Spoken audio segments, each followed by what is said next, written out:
Baik, eh, kita masih berada di mata kuliah evaluasi pengajaran Penjas, dan hari ini kita ada dalam topik kriteria alat ukur. Yang akan kita bahas yaitu validitas.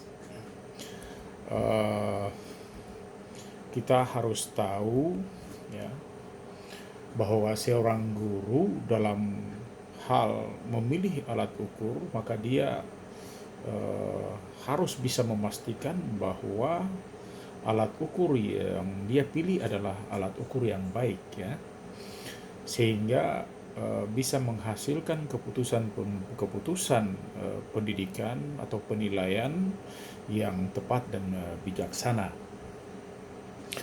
Sebagai eh, seorang guru juga, ya dia harus tahu bahwa kriteria yang baik ya, atau kriteria alat ukur yang baik itu perlu memenuhi kriteria-kriteria, antara lain misalnya yang akan kita bahas hari ini adalah validitas, kemudian ada reliabilitas, kemudian ada objektivitas, ada ekonomis, dan petunjuk serta norma, dan yang terakhir nanti adalah praktibilitas ya, atau kepraktisan ya.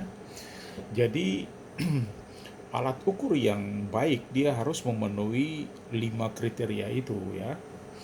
6 kriteria itu. Yang pertama adalah validitasnya. Alat ukur itu harus valid, kemudian harus reliable, harus objektif, kemudian harus ekonomis, kemudian memiliki petunjuk dan norma, dan praktis. Itu 6 aspek yang penting yang merupakan syarat inti dari sebuah kriteria atau sebuah alat ukur atau alat ukur yang baik ya.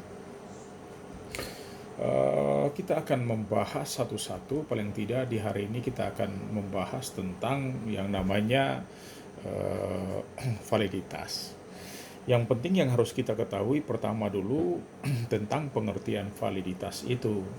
Jadi apa sebenarnya validitas itu ya?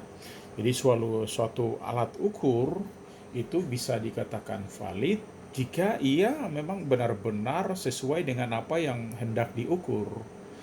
Jadi misalnya mengukur panjang, itu yang kita gunakan otomatis adalah meter atau meteran ya.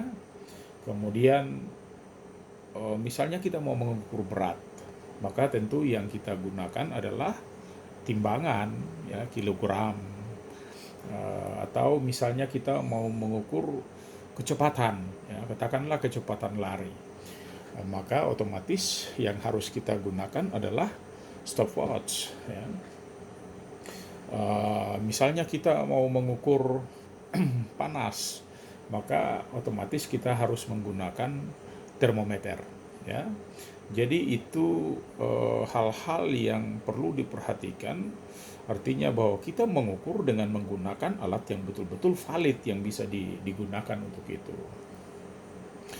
Untuk mengukur keterampilan ya, misalnya kita katakan bahwa kita mengukur keterampilan passing ya, passing untuk pemain bola voli, ya otomatis kita menggunakan tes passing, misalnya tes menggunakan wall bounce ya, wall bounce dan sebagainya ya.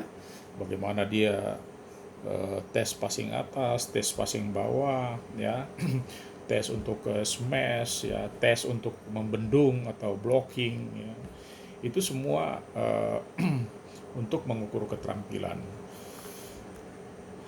Lalu kemudian kita juga harus tahu tentang jenis validitas ya, atau kesahihan. Jadi orang bilang validitas itu artinya kita mengukur atau alat ukur itu harus sahih gitu ya. Validitas sendiri kita kenal ada dua ya, ada dua jenis validitas ya, atau bisa dikatakan dua jenis validitas pokok ya. Yang pertama adalah validitas isi, atau content validity, dan yang kedua adalah validitas hubungan ya, atau criterion relates validity. Validitas hubungan ya, ini ada terbagi 3 lagi. Yang pertama adalah concurrent validity, kemudian yang kedua adalah predictive validity, dan yang ketiga adalah contract validity ya. Kita akan melihat mulai yang pertama. Misalnya tentang concurrent validity ya. Concurrent validity itu sama dengan kriteria yang sudah ada gitu. Jadi kriteria tersedia terlebih dahulu atau bersamaan dengan alat ukur yang sedang diteskan. Jadi misalnya alat ukur keterampilan bermain bola voli yang sudah dibakukan. Jadi alat ukur keterampilan bola voli itu sudah dibakukan dan itu sebagai alat pembanding ya. Yang kedua itu yang terkait dengan atau yang disebut predictive validity atau validitas ramalan itu. Ya, jadi bila kriteria terdapat di waktu yang akan datang ya, artinya bahwa alat ukur itu dibuat untuk meramalkan atau memprediksi tentang hasil pengukuran yang akan kita lakukan. Jadi contohnya alat ukur untuk kita tahu misalnya ketika siswa-siswa setelah menamatkan SMA mereka akan masuk ke perguruan tinggi di kita, misalnya di PJKR, Pendidikan Jasmani Kesehatan dan Rekreasi, maka mereka harus memenuhi kriteria ya alat ukur untuk tes masuk PJKR itu, dan kriteria indeks prestasi belajar di PJKR itu sebagai pembanding.